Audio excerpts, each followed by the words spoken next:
What's up, kings and queens? It's your boy Dan from Daft Previews. In today's video, I've got two picks that I put down. I'm going to take you through those today, and I'll also take you through a couple of leans as well. If that sounds interesting, let's go. Sub to the channel cause your boy's getting busy. Coming to your line from the west side of Sydney. We've got the free picks and the juice on the daily. It's all free, you don't even have to pay me. Before we jump into the picks, let's recap the day that was. So the video I put out yesterday was a little bit different to what we normally do. I wanted to hold off from putting down some bets because these lineup changes be crazy. So I shared a lot of leans yesterday. And in that video, I went back and tracked it. I think we went 11 and 6. So hopefully, if you liked some of the bets and you took them, then you had a profitable day. VIP went 5 and 3 on straight picks, 1.4 units profit on our straight picks. Overall VIP, though, lost like 1.9 units, and same shit, different smell. Straight picks looking great. Value plays not so great. But at the same time, we were so close from making it rain today. I'll talk to you a bit about it. Let's talk about the day. I bet on Zubac over 29.5 points and rebounds. I mentioned that in the video. My other option was Norm Powell. Norm Powell kills it. Zubac doesn't. He was 7 from 14 from the field in this game. Didn't get any free throws down. Ran the data on the season. If he takes 14 shots, he's over this line in every single game this season up until this game against the Cavs. He hit his rebound prop as well. What can you say? I did notice in some post-game interviews that the Cavs pretty determined on slowing down Zubac today after he destroyed them the previous game. So overall, I would say that unlucky we didn't cash because he saw the volume, but it was a bad read because if I had known the Cavs were that motivated to slow his ass down, I probably wouldn't have bet on it. So opportunity for me to be better, but at the same time, unlucky given the volume that we saw from Zubac. Also bet on Terrence Mann over 10.5 points. Fuck you, Terrence Mann. I apologize for swearing, but that's how I felt at the time when I put the update out, and I still feel the same way now. Terrence Mann was rolling in that second half. Didn't get much minutes in the first half. In the second half, he was destined to see a lot more by the looks of things. And he was rolling. He was scoring. He was diming up. And his ego got the best of him. He got ejected. So hooked us pretty much on a value play. One bucket away from cashing this one as well. I honestly didn't hate this bet. I hate the way that it finished, obviously.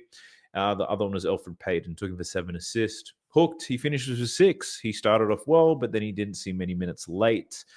This was a bad read. I expected closer to 25 minutes. At the same time, this Pelicans team has no interest in winning. Man, I think Elfrid Payton was playing better than Jose Alvarado. He had a ton of turnovers. Alvarado had a ton of missed shots, but at the same time, who gives a shit, right? A loss is a loss. Bad read at the end of the day. He had a couple of winners, though. Shaden Sharp over 19.5 points. He started off slow, missed his first 4 3-pointers. I got a little bit nervous there. But then he made a couple more, and I knew that this was going to be money. I think the system play here is Shaden Sharp's projected to play 35 minutes, and he's got a decent matchup. It's going to be a bet from me. I also bet on Yusuf Nurkic over 23.5 points, rebounds, and assists. This was an easy cash. He covered every single prop line in this game. What sucks is I celebrated this game as if I had a value play on it. Then I looked at my slips, and I did not. Adem Bona over 20.5 points and rebounds. He got stat corrected multiple times on his rebounds, but he still cashed his line pretty well. He also didn't play the last 6 minutes of this game due to a blowout. Took Jalen Green over 22.5 points. Slow start. Then Brooks got ejected, and then Jalen Green went crazy. 33 points in 27 minutes. Love that play. Malik Beasley took him over 16.5 points and assists. He missed his first 3 shots, and I was like, oh, here we go. The curse of Beasley. Then he went on this insane heater, just threes upon threes. He finishes with 27 points and 0 assists. To be honest, I honestly loved his assist prop today without Cade Cunningham in the lineup. It was a bad read on the assists, but he had insane volume with the shot attempt, so that got us over the line. We hit one value play with Shaden Sharp at plus 325. Now, I did attach one other screenshot to this post, and I sent it out to VIP. This is pretty much done for my tracker for March. I'm in Australia, so I'm a day ahead of you guys. So March is pretty much done for me, but this is how the performance was. We got 45 units profit in March, a 10% return, which is still pretty decent. But what you can see is a bulk of this profit was made in the first couple of weeks. Over the last 3 weeks of the month, we've kind of been dipping. Then we have a big day. Then we had a shocker, and then we bounced back. And then we've been steady. Then we went up, and then we're slowly decreasing again. So a bit of a roller coaster, but I shared the breakdown of the different types of bets. Still profitable in a lot of the main bets that we take, so not too much to cry about. But what's most pleasing is to see that the player props, these are our straight picks, 21 units profit of the month of March, which is really good. It's the best month we've had in terms of straight picks. So if you're interested in signing up for the straight picks, they only cost you $1 a day. There's a link for that in the video description as well. Go ahead and check it out. But outside of that, let's get into these 2 picks and I'll share some links as well. Let's go. All right, let's talk about picks. First game, we got the Utah Jazz versus the Charlotte Hornets, and I'm taking Kyle Filipowski again. Now, this probably feels like something I do every single time Walker Kessler doesn't play. I bet on Kyle Filipowski, and it's won me more times than it hasn't. So I'm running with his points prop today. I managed to catch a 15.5. It's available on half the books at the moment, but if this moves to 16.5 in your book, I'd still be playing it there. So 16.5 is still good for me, but I'm just running the points here for Filipowski.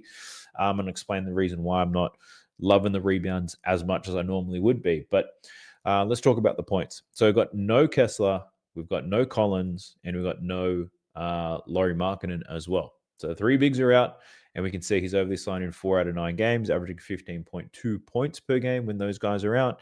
He's projected to play 32 minutes. So looking at games where, actually, don't worry about this stuff. Let's just look at the minutes filter. Let's look at games where he plays at least 27 minutes. And we can see here, let's just look at his last 10. Ideally looking for games after the All-Star break.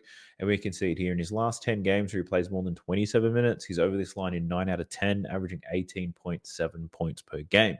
So he's producing quite consistently. He's done it in difficult matchups. He's done it in easy matchups. And the matchup today against the Charlotte Hornets is mid-tier. The Hornets, they're bottom 10 in defensive rating. Overall, as a team, they actually limit spot-up shooters quite well. But where you're looking at bigs as a spot-up shooter, it's a little bit different here, because if Filipowski is matched up with Nurkic or Mark Williams and he pops in a lot of these screens, he's going to have some open looks. Mark Williams, Nurkic love a bit of drop coverage to protect the paint. And if they do that when they're defending Filipowski, they're going to leave him wide open above the break. So I like Filipowski to have some good looks. The other thing to call out here is the Utah Jazz are running 2 bigs in their starting lineup. They got Filipowski and the other guy. What the hell's his name? Far out. I keep getting this one wrong. His name is too hard for me to pronounce. But he's a big guy off the bench, very strong rebounder as well, which is part of the reason why I didn't take Kyle Filipowski for points and rebounds. Filipowski is going to spend a bit of this game playing the 4, probably going to have to defend someone like a Miles Bridges. He's not going to be defending a Mark Williams or Nurkic all the time. So that's why I'm not on the rebounds. But when it comes to scoring, there's going to be some opportunities for some mismatches. If he gets somebody smaller on him, whether it be a Bridges, whether it be anybody else, he does have that advantage down low. So I can see the Jazz using Filipowski to take advantage of the mismatches wherever they may be. The player that he's playing alongside in the starting lineup, not a great offensive player, so Filipowski should see some usage rate here. So I do like him to score some points today. The next pick that I have is in the Boston Celtics versus the Memphis Grizzlies. And in this game, I'm rolling with Jason Tatum, the cringe master himself, and I'm taking him for over 14.5 rebounds and assists. So we've got a high game total here against Memphis, a lot of pace. 236 points is the line. We've got a 4.5 point spread. Given those things, Tatum should see 35 minutes at least, and he should see a ton of opportunity in this one. And what I did was I wanted to look at the games post the All-Star break, and we're looking at a sample of 15 games. And over his last 15 games post the break, Jason Tatum's over this line in 11 out of 15 games, averaging 16.1 rebounds and assists. He does have a great matchup here against Memphis. I spoke about the pace. It's going to open up more rebound opportunities. It's going to open up more assist opportunities as well. Now, if we think about the Grizzlies' defense and the way that they play, and let's look at specifically at his scoring, right? We can see here the Grizzlies, they actually allow the 4th fewest points in isolation. Jason Tatum leads the Celtics in points in isolation this season. The Memphis Grizzlies allow the 4th fewest points, and they've been that way pretty much the whole season. And part of the reason for this is they send a lot of help. They're not afraid to help on drives. They're not afraid to double. And when they help on a lot of Jason Tatum's drives, they're going to force him to kick it out, which is part of the reason why this Memphis Grizzlies team allows the 3rd most points above the break. It's part of the reason why they're 8th in terms of spot-up shooting allowed. it's because they help a lot on every single drive. So Jason Tatum should be able to get some dimes in this one. Looking at their matchup this season, Tatum only had 17 points in that game, shot poorly. He was 6 from 21, but he did have 9 assists and he had 13 rebounds. So 22 rebounds and assists the last time he played the Memphis Grizzlies, and he played that. He did that in 38 minutes in that last game. So, although he's capable of scoring these points, I'm not saying to take his under because I don't think that's exactly going to happen again. But I do like the over in the rebounds and assists. The rebounds will just come in the pace of play. And the assists, I think that's Memphis, their defense, the way that they play. I think it's going to force a lot of assists out of Jason Tatum. This is probably one of the games where he flirts with the triple-double. He's done it quite a few times post the break, and I like Jason Tatum in this one. Pumping the brakes real quick to ask you to sub to the channel because your boy's getting busy, dropping bangers like this most days, but I try to do it daily. Like the video, drop me a comment down below for the algorithm. But I just wanted to remind you guys to follow me on TikTok. I'm trying to grow that shit. I'm showing behind the scenes stuff for what I do here on YouTube. If you want to know more about me and the things that I do outside of betting, then TikTok's the best place to go. I'm trying to grow that account to at least 1,000 followers so I can do live streams and do live coaching sessions around sports betting on TikTok. I think that's going to be great content, but I got to get that milestone first. So help your boy out. Follow me on TikTok. Now let's get through the bunch of leans that I do have. Leans are picks that I considered on betting on. There's a reason why I didn't bet them, but there are a lot of reasons why I like them. So I'll take you through that as well. And if you do like them too, feel free to jump on. Let's go. All right, going from top to bottom, this Kings versus Pacers game, it's got a lot of good looks in my opinion. I've got four different leads in this one, actually. So let me talk you through them. The first one's for Aaron Naismith to score some points. So I've got no Mathurin. He should play at least 30 minutes in this game. So if you look at Naismith, when he plays at least 30 minutes, he's over this line in 7 out of his last 12. He's got a great matchup here against the Kings. So Naismith scoring a lot of his points above the break, pretty much from three-point land, to be honest. And this Kings team, dog shit at defending that three-point line. We can see he scores most of his points as a spot-up shooter. This Kings team allow the most points in the league to spot-up shooters. So I don't mind Naismith in this one, but it's also the reason why I like Obi Toppin in this one. Toppin's projected to play 25 minutes in this game. So if we look at games where he plays at least 23 minutes, he's over this line in 13 out of 17 games, averaging 15 points, and very much the same as Naismith. Very reliant on spot-up shooting in this game. So I was just tossing up. Is it going to be Obi? Is it going to be Naismith? I'm not too sure. Do I run a bitch-ass parlay with both of them? That I'm not too sure about, but I like both of these guys to score some points, but I don't know which one it's going to be. And I'm not going to make a decision. I'm not running to that Zubac, Norm Powell bullshit again. So I'm just going to wait till the morning to make a call on that if I make one at all. The other one correlates to them two shooting quite well, and it's for Andrew Nembhard to get some assists. Now, obviously, I considered Tyrese Halliburton, but he's had 2 pretty poor games diamond up, and I don't know, maybe the wagon of 10 assists are done. But Nembhard to get not 10 assists, but to go over 5.5 assists. I actually love this play, and I love it because the odds are great. We're getting plus money for this one at the moment. The only reason I'm not betting it is we've got a small sample size here because I like this because Benedict Mathurin's not playing, and he's over this line in 5 out of 6 games without Benedict Mathurin, averaging 7.3 assists. If you look at the games with Halliburton, without Mathurin, still over in 4 out of the 5. So the hit rate of this is awesome. He does see extra minutes. He does see extra potential assists, stuff like that. And he's got a good matchup to dime up here. So my only hesitation right now is that I am looking at a very small sample size of data. Might not be a very popular look, but I'll check the market in the morning, see what the odds are like, see what's happening, see what the bench lines look like as well. I'm curious to see what TJ McConnell comes out at. So I'm just waiting on this one. But those are 3 leans within that game. The other one I have a few leans on is in this Clippers versus the Magic game. And they're mainly on the Clippers players. The first one's Kawhi Leonard. Looking at his points. So the hit rate is remarkable. He's been extremely efficient as of late. He did miss the game that was just played against Cleveland. And that was more due to injury management. He didn't necessarily pick up a new injury. This is a back-to-back game for the Clippers, so they had to play him on one of them. Chose to hold him out against the Cavs, and he'll be playing today. No restrictions. He'll play a ton of minutes, yada, yada, yada. Up against the Magic today, who are a good defensive team, but Kawhi Leonard is an absolute beast. The Magic give up points in isolation. They give up points in the post. So I think Kawhi Leonard could have a decent game here. I don't mind this. The other is for James Harden. So James Harden's been balling, especially against this line. 20.5 is quite low. He's over this in 19 of his last 27. I haven't put any filters on this. 11 out of the last 15 similar types of players, which is really ball dominant guards. Looking at Doncic, Edwards, Lillard, Trae Young, they've all covered their points line against the Orlando Magic. The Magic, 5th most points allowed to isolation. They give it the 5th most free throws, and that's how James Harden scores more than half of his points. So don't mind the matchup here for James Harden.